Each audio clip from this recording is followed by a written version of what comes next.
যে কংগ্রেস কত সালে গঠিত হয়েছিল? 1885 খ্রিস্টাব্দে জাতীয় কংগ্রেসের বোম্বাই অধিবেশনে গোকুল দাস তেজপাল সংস্কৃত কলেজে, বোম্বেতে গোকুল দাস তেজপাল গোকুল দাস 1885 খ্রিস্টাব্দে বোম্বাইতে গোকুল দাস তেজপাল সংস্কৃত কলেজে জাতীয় কংগ্রেসের স্থাপনা হয়েছিল। সেই সময় লর্ড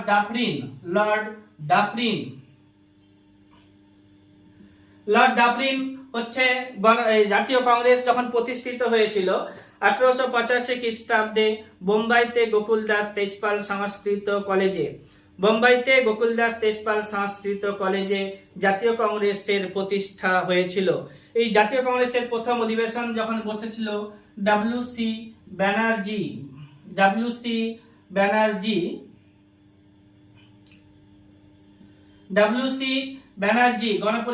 জাতীয় কংগ্রেসের প্রথম চেয়ারম্যান আর প্রথম মুসলিম চেয়ারম্যানের নাম যদি বলি বদিরউদ্দিন তাইয়বজি, আর প্রথম যদি পার্সি চেয়ারম্যান বলি তাহলে হচ্ছে দাদাভাই নওরোজি 86 খ্রিস্টাব্দে 1886 খ্রিস্টাব্দে 1893 খ্রিস্টাব্দে 1906 খ্রিস্টাব্দে জাতীয় কংগ্রেসের চেয়ারম্যান হয়েছিল দাদাভাই নওরোজি। তারপরের বছরে 1887 খ্রিস্টাব্দে বদরুদ্দিন তায়েবজি চেয়ারম্যান হয়েছিলেন জাতীয় কংগ্রেসের। এবার হচ্ছে কি যে লর্ড ডাফরিন কিন্তু এটাকে মাইক্রোস্কোপিক মাইনরিটি বলেছিলেন, জাতীয় কংগ্রেসকে মাইক্রোস্কোপিক মাইনরিটি বলেছিলেন। আমার ইন্ডিয়ান ন্যাশনাল মুভমেন্টের ক্লাসে জাতীয় কংগ্রেসের সম্পর্কে বিশেষভাবে আলোচনা করা আছে, এখানে বেশি ঘাটাবো না।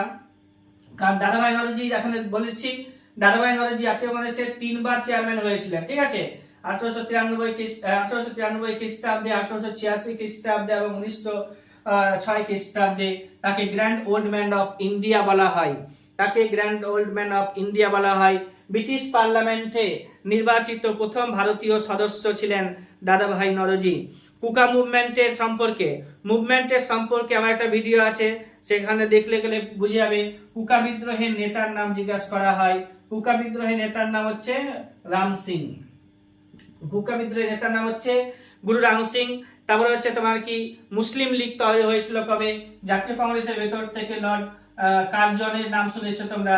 লর্ড কার্জন বাংলাকে ভাগ করেছিল, বাংলাকে ভাগ করার পরে 1906 খ্রিস্টাব্দে মুসলিম লীগ তৈরি করে দিয়েছিল। মুসলিম লীগ, ঢাকার নবাব সলিমুল্লাহ খান হচ্ছে মুসলিম লীগ তৈরি করেছিল। আগা খানের নাম শুনবে, সে মুসলিম লীগের প্রথম চেয়ারম্যান হয়েছিল, ঠিক আছে, সভাপতি বলবো তো হচ্ছে আগা খান। আচ্ছা, মুসলিম লীগ সব হয়ে গেল, এটা মুসলিম লীগ। আচ্ছা, লর্ড কার্জনের কথা যদি বলি, এখানে একটু মনে রাখতে হবে যে 1869 খ্রিস্টাব্দ থেকে যাদের নামগুলোকে খুবই মনে রাখতে হবে। লর্ড ডালহৌসির কথা যদি বলি, নগ্ন সাম্রাজ্যবাদী শাসক বলছি, তো লর্ড ডালহৌসি ভারতে এসেছিল 1848 খ্রিস্টাব্দ থেকে 1856 সাল পর্যন্ত। তারপরে ক্যানিং আসবে 1856 থেকে 1861, 62, 63 সাল পর্যন্ত থাকবে। তারপরে 1869 খ্রিস্টাব্দে লর্ড মেয়ো আসবে। লর্ড মেয়োকে ভারতীয়রা মেরে দিয়েছিল, অর্থাৎ ভারতের একজন কয়েদি আন্দামান নিকোবর দ্বীপপুঞ্জে কালাপানি জেল আছে, সেখানে পরিদর্শন করতে গিয়ে, অর্থাৎ জেল পরিদর্শন করতে গিয়ে লর্ড মেয়ো ভারতীয়দের সম্পর্কে কটু কথা বলছিল, যার কারণে সেখানে উপস্থিত একজন কয়েদি বলতে কি আমাদের আসামি, তো হচ্ছে নাম হচ্ছে শের আলী, তিনি লর্ড মেয়োকে মেরে দিয়েছিলেন 1869 থেকে 72 সাল পর্যন্ত। 72 সালে লর্ড মেয়ো শেষ।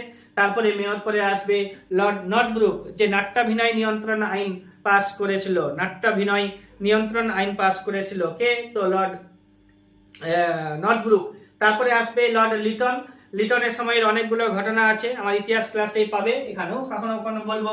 তো লর্ড লিটন হচ্ছে অস্ত্র আইন পাস করেছিল। তারপরে ভার্নাকুলার প্রেস অ্যাক্ট, WBCS পরীক্ষাতে জিজ্ঞাসা করা হয় ভার্নাকুলার প্রেস অ্যাক্ট, ঠিক আছে, ভার্নাকুলার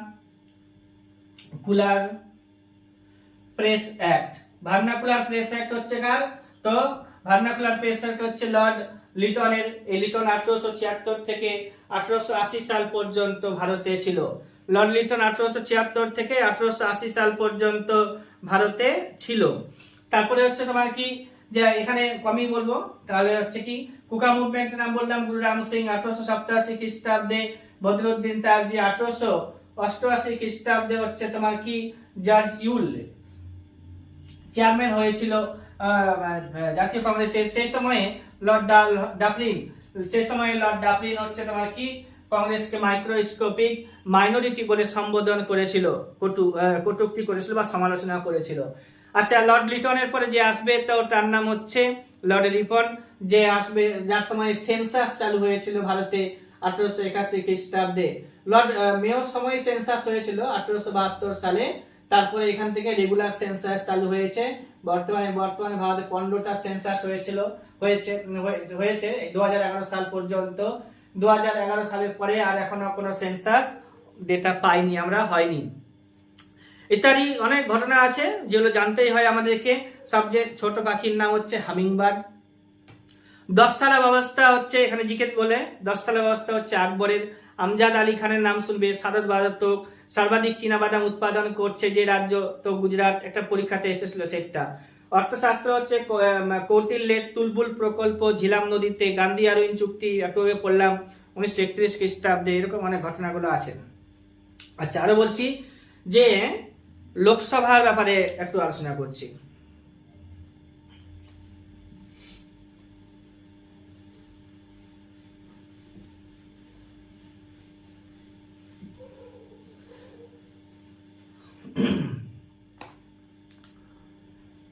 লোকসভাতে পরীক্ষাতে জিজ্ঞাসা করা হয় লোকসভাতে কতগুলো সিট রয়েছে বর্তমানে। তো লোকসভাতে বর্তমান আসন সংখ্যা রয়েছে, কত? তো 550টি। লোকসভাতে বর্তমানে সদস্য সংখ্যা হচ্ছে 550টি, আগে ছিল 552টি। তারপর হচ্ছে 2টি ছিল অ্যাংলো ইন্ডিয়ান, এটা এখন ক্যান্সেল হয়ে গেছে। অ্যাংলো ইন্ডিয়ানদের সংস্থানটা বা রিজার্ভেশনটা বাদ পড়ে গেছে। এই যে 550টা, তার মধ্যে অ্যাট প্রেজেন্ট হচ্ছে 545টা, তাদের মধ্যে হচ্ছে 530টা আসছে রাজ্যগুলি থেকে, আর 13টা আসছে ইউনিয়ন টেরিটরি থেকে। তো 543টা, ওই 543